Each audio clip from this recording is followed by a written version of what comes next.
Well,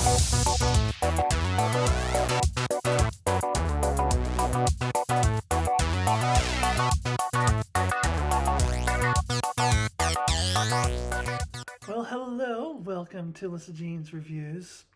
My name is Alyssa, and this is my review for Star Trek Picard Season 2, Episode 7, Monsters.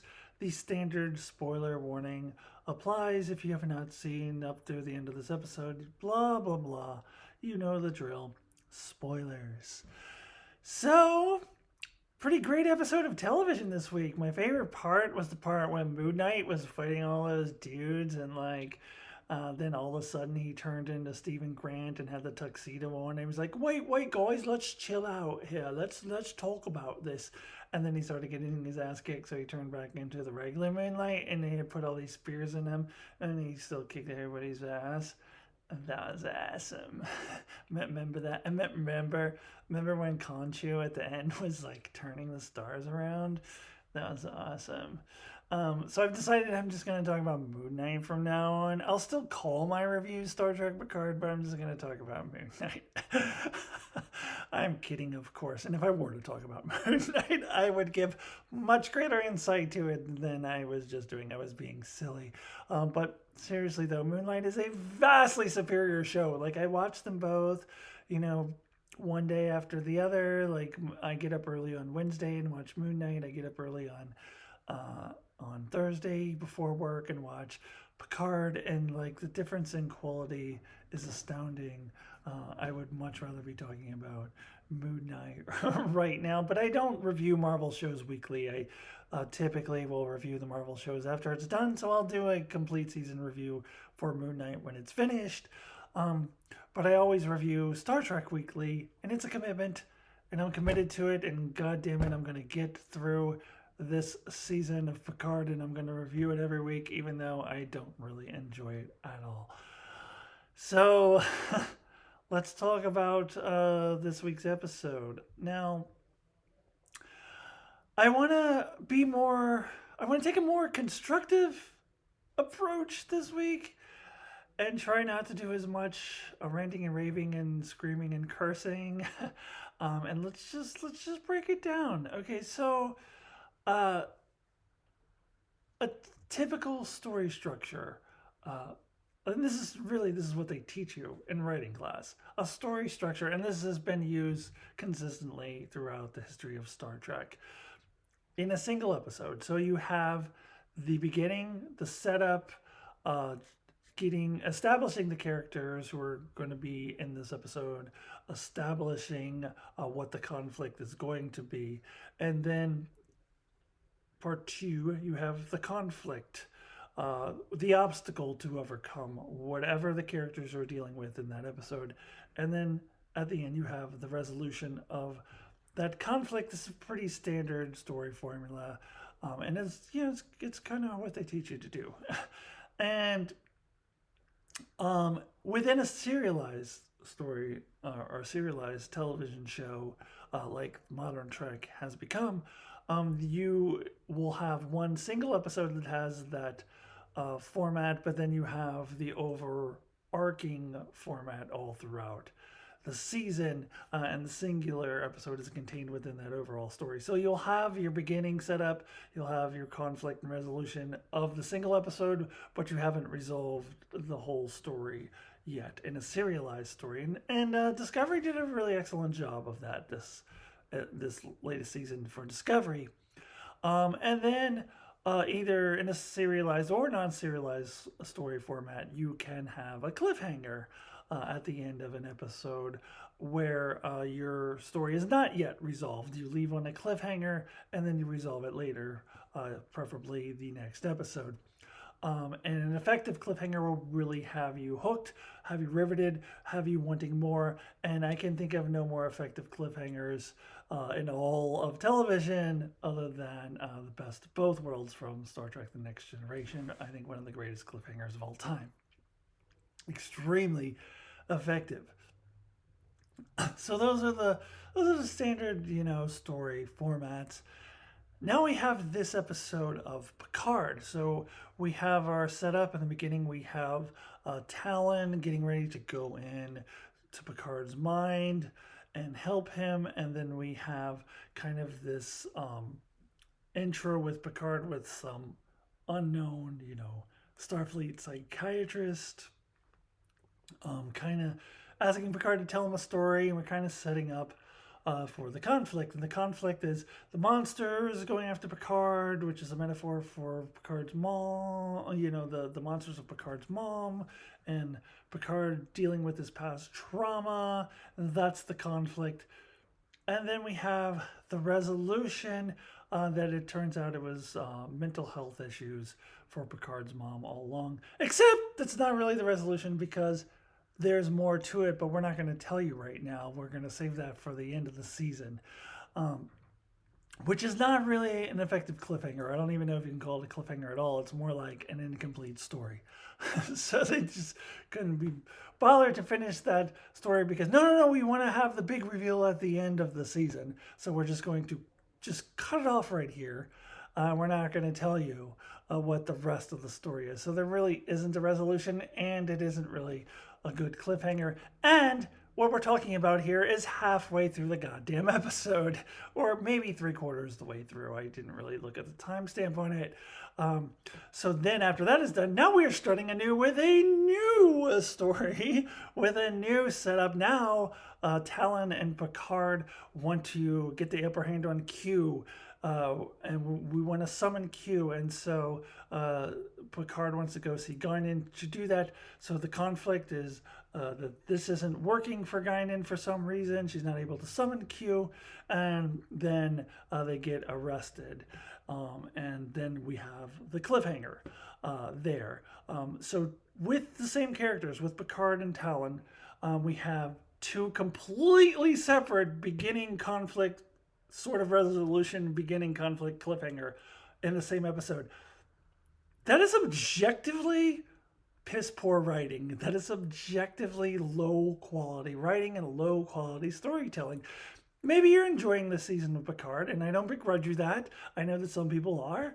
If you're able to overlook the objectively bad writing and still enjoy it anyway, I envy you. I'm glad that you're enjoying it if you are, because I cannot overlook the objectively poor quality of writing. It's very amateurish, and I know there's not amateur writers. These guys know what they're doing, but it comes across as very amateurish, and I will get into more reasons why that is as I go through my review, which I am obligated to do because, goddammit, I've made this commitment, and I'm going to review every episode of Star Trek Picard. There's only, what is there, 3 after this? Okay, I'm going to do it. All right, so let me get into some more of the details of this week's episode. I'll start with the Picard storyline. Okay, so actually, before I dive into the details of Picard's storyline, let's talk a little bit about Talon. This is a new character.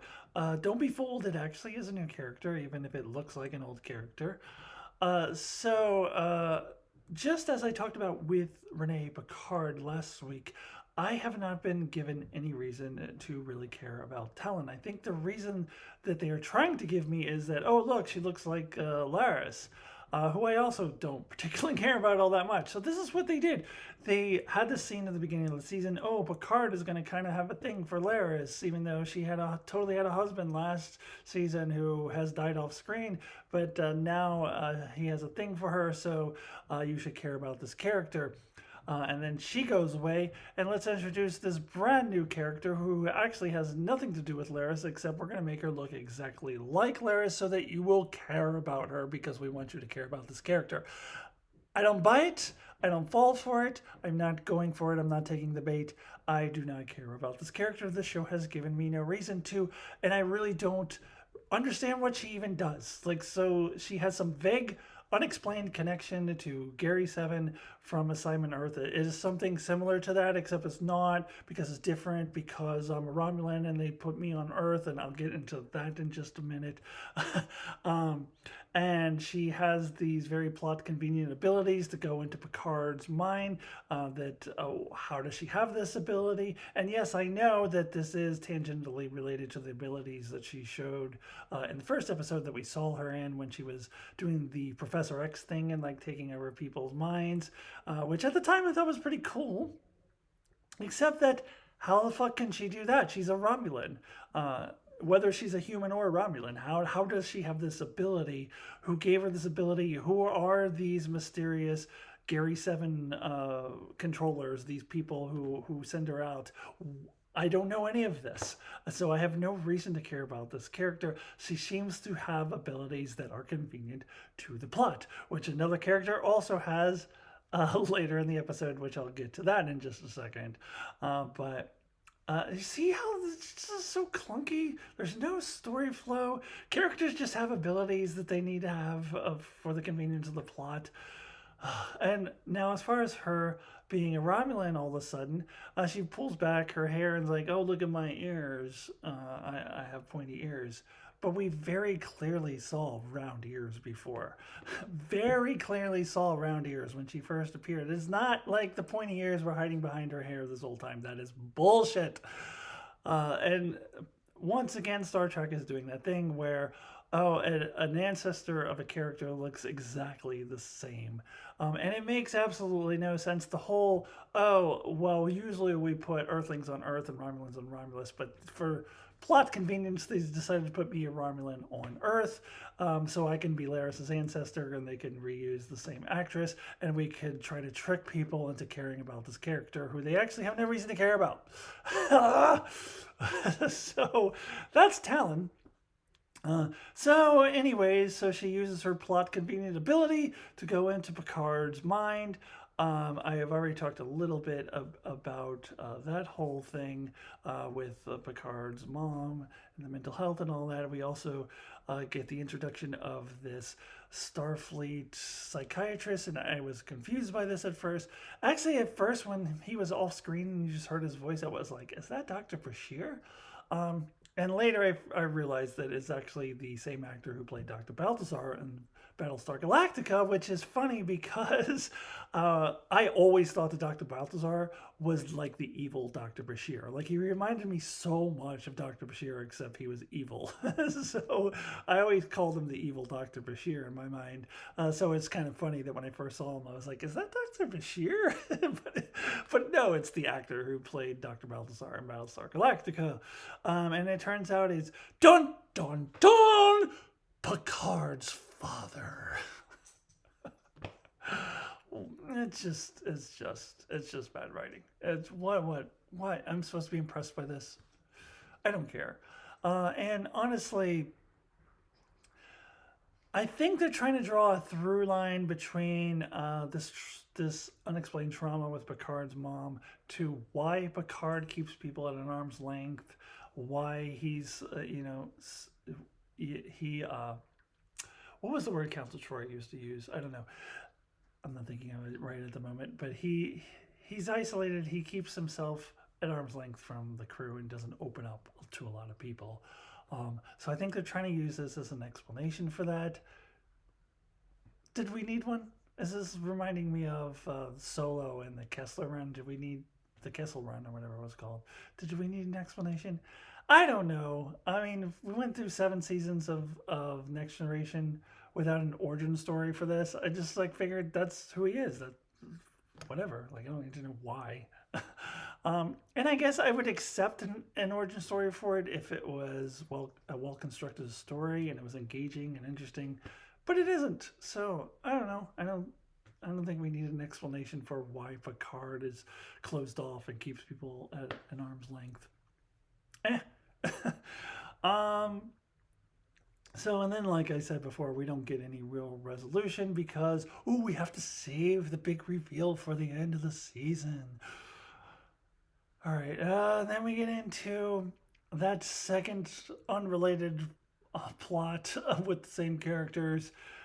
God, how can anyone think that this is good quality writing? You can enjoy it, but you can't say that this is quality writing. Anyways, so he goes to see Guinan, who also has a plot convenient ability all of a sudden to summon Q. I will defy anyone who says Guinan never had that ability in the past. No, she has not. They needed her to have this ability for the convenience of the plot so the show could happen. So all of a sudden she has this ability. Of course, it's not working. So this ties into the mystery of Q, what is happening with Q, is something that I feel like is being dragged on, and they're not hooking me. They are not engaging me. I do not care. And again, as I've mentioned last week, I don't know what Q's motivation is. Why is he doing the things that he's doing? We should know that by now. We've also missed him now for 2 consecutive episodes. I am losing interest. Actually, I've lost interest. I don't care.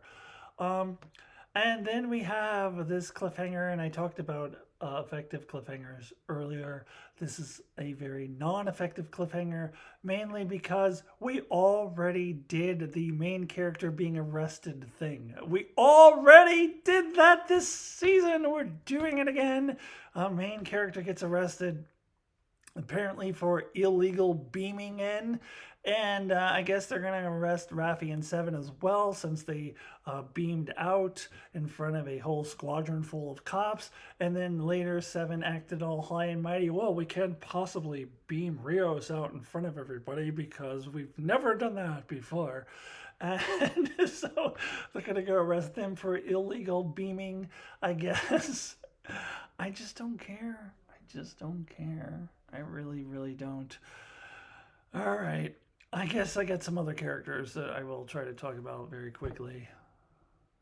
All right, but then we get this Raffi and 7 of 9 storyline when they're looking for Girardi, and they're kind of rehashing some of their old relationship crap, which we haven't seen on screen.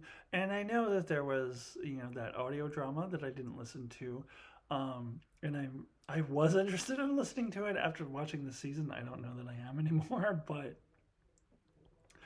anyways, if you're gonna have them rehashing their relationship stuff on Star Trek Picard, then we would have needed to have seen it on Star Trek Picard, not have to go out and seek supplementary materials, because all I know is they were holding hands for 2 seconds at the end of the season in a if you blink you'll miss it moment. It was like an Easter egg. Like, people were like, "Oh, look at them! They're holding hands." If you look closely, and they're basing this whole past relationship stuff off of that in an audio drama that you have to go out of your way to listen to. And I'm sorry, but it doesn't cut it for me. Like, I'm not invested. I'm just not invested in any of that. Now, as far as the Girardi stuff, I thought that Seven very conveniently figured out the whole endorphins thing. Like, that was a pretty big leap. I mean, I know she used to be a Borg, but I don't know. But I think it's pretty clear now that Girardi is going to turn out to be the masked Borg queen that we saw at the beginning of the season. Is going to be a new kind of Borg queen that is reforming the Borg, which I said earlier that I think is very cool, and I still think that's cool, but I am less interested now. Now I'm just like, yeah, let's just yada yada, get to the end. Like, let's just get to the part where Girardi's the good Borg queen. Like, I'm just not invested in any of this. All right, so then we get this Rios thing, which is the most cliche of all time travel tropes, and he even repeats the same lines as Captain Kirk from The Voyage Home, when the doctor lady asks him, "Are you from outer space?" And he says, "No, I'm from wherever he's from. I forget where Rios is from, but he says where he's from. I just work in outer space." Which, of course, is parodying what Captain Kirk, or he was Admiral Kirk at the time, said in Star Trek IV, The Voyage Home, where Jillian asks him, "Are you from outer space?" And he says, "No, I told you, I'm from Iowa. I just work in outer space." And obviously that was intentional. It was meant to pay homage to The Voyage Home, which they also did earlier in the season with the punk and the boombox, and I enjoyed that one. This one is just, now at this point, is feeling trite. It's feeling redundant. It's feeling like something that I've seen a million times. And I always knew from the beginning that this doctor, her addition to this would be kind of repeating that whole lost time traveler love thing, that whole trope.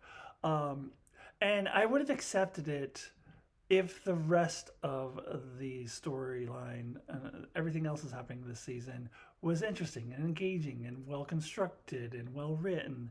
Um, then I would have been like, okay, I'll allow you this one, overused trope because I do like this character and I do like the chemistry these two characters have, but I can't be invested in it because it's something I've seen a million times and the rest of the season sucks.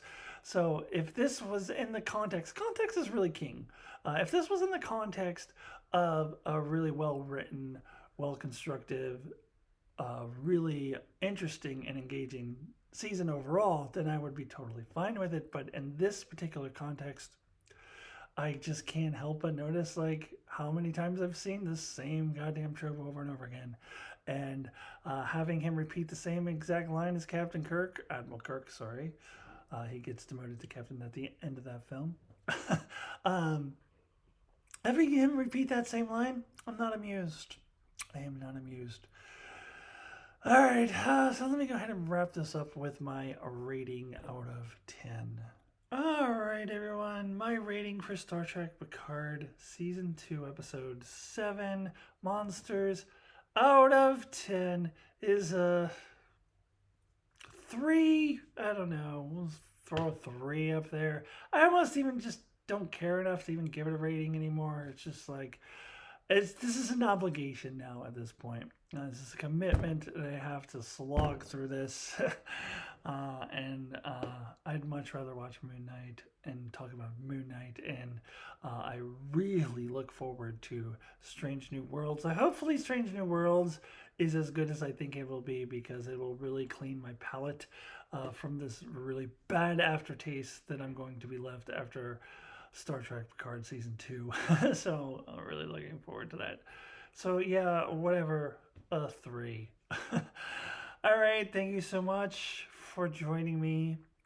And thank you for making last week's review the highest viewed review with the most views that I've ever had for any Star Trek review that I've done so far. So thank you all so much. I mean, by the standards of a real YouTube channel, it's still pretty minuscule numbers. Honestly, by the standards that I used to have on my old YouTube channel before I transitioned, it's pretty minuscule numbers. But I gotta build back up there. So I really, really appreciate all of you. And please subscribe if you have not already. Hit that like button.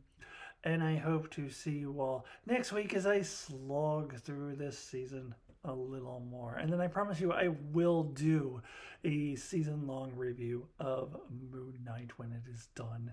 And I'm also looking forward to Strange New Worlds and Doctor Strange in the Multiverse of Madness. Anyways, everyone, I'll see you later. Goodbye.